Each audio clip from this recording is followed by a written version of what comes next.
Dr. Strangelove, or How I Learned to Stop Worrying and Love the Bomb, or simply Dr. Strangelove, is a satirical film by Stanley Kubrick, released in 1964. The dark comedy centers on an accidental nuclear attack that pokes fun at the doomsday hysteria of the time and at the politics behind the Cold War aftermath of the Cuban Missile Crisis.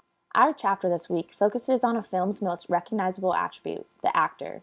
The actor is a vessel used to carry out the goals and vision of the director and screenwriters, to which the actors in Strangelove do an incredible job of. The film's choice to assign actor Peter Sellers to 3 major roles was a risk that paid off. Sellers was able to successfully encompass and execute all 3 roles, which was instrumental to the film's success.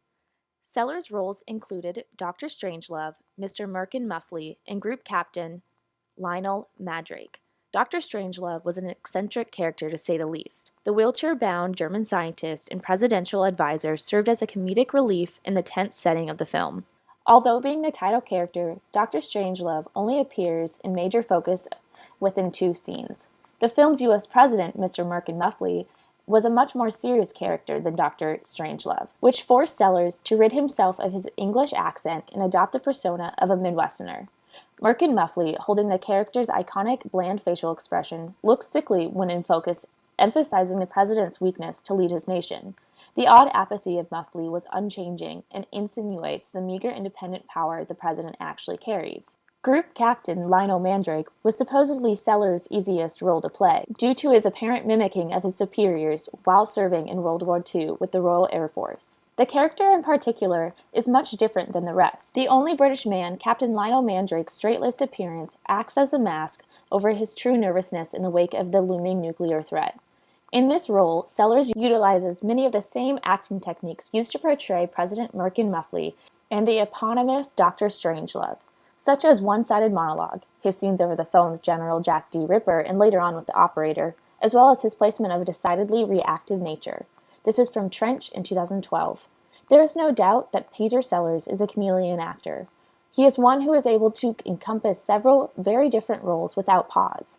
It was surprising to find out the particular roles that Sellers played after watching the film, because he morphed into each character so seamlessly.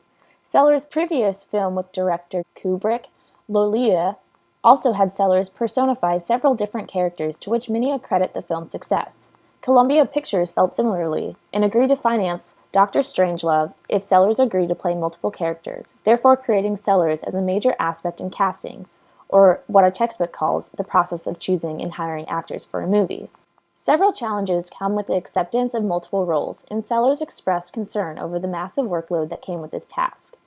Sellers improvised much of the dialogue along with Kubrick, which allowed for Sellers to better differentiate each individual character.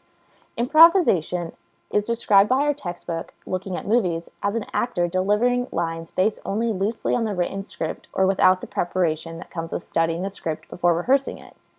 Sellers' ability to encompass several varying roles within a single film not only granted funding for the film, but also contributed greatly to the film's positive reception and success.